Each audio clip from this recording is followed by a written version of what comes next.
صرف بیٹیاں ہوں. جیسے ایک آدمی جو ہے وہ مر گیا. اب مر گیا، مان لیجیے اس کی ایک بیوی ہے،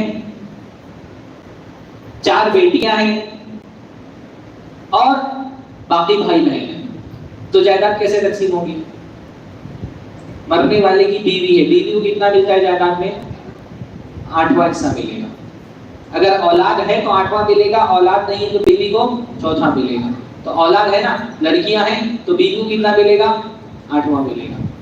باقی بیٹی کو کتنا ملے گا؟ 2/3، 2/3 میں سے چاروں بیٹیوں کو تقسیم کیا جائے گا. اب باقی جو مال بچا ہے وہ کہاں جائے گا؟ وہ بھائی بہنوں میں تقسیم ہوگا. بھائی کو بہن کا ڈبل ملے گا. پر ایک کیس بھی میں نے نہیں دیکھا جس میں صرف بیٹیاں ہوں مرنے والے کی اور انہوں نے اپنی پھوپھی کو اور اپنے چاچا کو مال میں حصہ دیا ہو. ایک کیس زندگی میں اب تک نہیں دیکھا میں نے. آپ نے دیکھا ہے کبھی؟ ایک کیس بھی ایسا نہیں دیکھا. اس لیے عورتوں کو موقع ملتا ہے وہ بھی نہیں چھوڑتی ہے، وہ بھی کھا جاتی ہے. ایک کیس نہیں دیکھا میں نے. بلکہ ایک مرتبہ ایک مسئلہ ایسا آیا نا، ایک بیوی اور ایک بیٹی اکلوتی اور ایک بہن، صرف 3 ہی لوگ ہیں مرنے والے کے.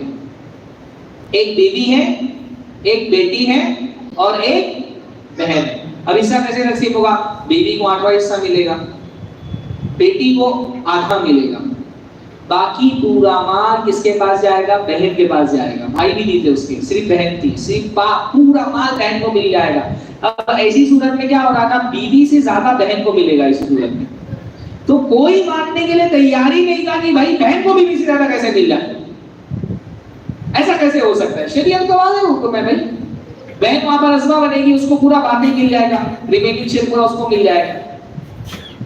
تو بہت سارے کیسز میں بیٹیوں کو تو نہیں دیا جاتا، لیکن جہاں بیٹیوں کو موقع ملتا ہے وہ بھی اپنے چاچا اور پھوپھی کا حصہ کھا لیتی ہے. کوئی نہیں لیتا اپنے چاچا اور پھوپھی کو.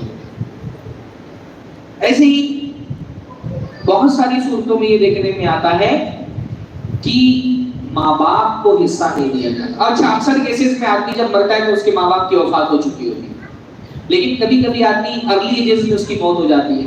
بہت مرتبہ ہوتا ہے کہ ماں باپ زندہ ہے اور بیٹے کی موت ہو جاتی ہے، یا ماں زندہ ہے اور بیٹے کی موت ہو جاتی ہے، یا باپ زندہ اور بیٹے کی موت ہو جاتی ہے. ایسے کیسز میں ماں باپ کو حصہ نہیں دیا جاتا. نارملی یہی ہوتا ہے. بات سمجھ آ رہی ہے میں کیا بول رہا ہوں؟ جیسے ایک کیس آیا میرے پاس، ایک آدمی مر گیا، اس کی بیوی ہے اور اس کے کچھ بچے ہیں اور اس کی ماں زندہ ہے. ماں اس کی زندہ ہے. دیکھو 6 لوگ ایسے ہیں، اگر وہ مرنے والے کی موت کے وقت زندہ ہیں تو مرنے والے کی جائیداد ان کو لازماً حصہ ملے گا. ان کو کوئی بھی محجوب نہیں کر سکتا ہے، ان کو کوئی بھی محروم نہیں کر سکتا. 6 لوگ ایسے. جیسے کچھ رشتے دار ایسے ہیں نا جن کو ہمیشہ نہیں ملے گا، کبھی ملے گا کبھی نہیں ملے گا. جیسے بھائی بہن کی میں نے مثال بتائی، بیٹے ہیں تو بھائی بہن کو نہیں ملے گا، بیٹے نہیں ہے تو بھائی بہن کو ملے گا. لیکن 6 لوگ ایسے جن کو ہر حال میں ملے گا. کون کون ہے وہ؟ بیٹا، بیٹی، شوہر، بیوی، ماں اور باپ. یہ 6 لوگ ایسے ہیں، یہ اگر موت کے وقت زندہ ہیں تو لازماً ان کا حصہ بنے گا. اب ایسی صورت میں جب بیوی تھی، کچھ بچے تھے اور ماں تھی، بیوی کو 8واں ملے گا، ماں کو 6واں حصہ ملے گا. باقی سارا مال بیٹا بیٹی میں جائے گا. اگر باپ بھی زندہ ہے تو بیوی کو 8واں ملے گا، 6واں باپ کو ملے گا، 6واں ماں کو ملے گا. باقی بیٹا بیٹی میں تقسیم ہوگا. پر بہت سارے کیسز میں کیونکہ ہوتا یہ ہے نا کہ اگر ماں کی زندگی میں بیٹے کی موت ہو گئی ہے تو نارملی ماں بہت بوڑھی ہو چکی ہوتی ہے، تو بیوی اس کو دیتی ہی نہیں حصہ، پورا اپنے پاس لے کے بیٹھ جاتی ہے. یہ ناانصافی ہوتی ہے ماں کے ساتھ. ایسے ہی باپ اگر زندہ ہے اس کو حصہ دیتے ہی نہیں ہے.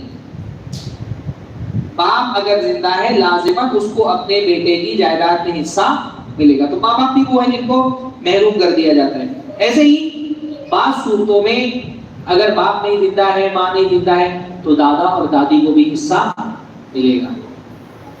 پر دادا دادی کو بھی بہت مرتبہ، جیسے باپ نہیں زندہ ہے تو دادوں کو ملے گا. جو قریبی رشتے دار ہوتا ہے نا وہ دور کے رشتے دار کو محروم کر دیتا ہے. باپ اگر زندہ ہے تب تو دادا کو نہیں ملے گا، لیکن باپ کی موت ہو گئی تو دادا کو ملے گا. اصول میں اگر کوئی باپ زندہ ہے تو دادا کو نہیں ملے گا، کہ باپ نہیں زندہ ہے تو دادا کو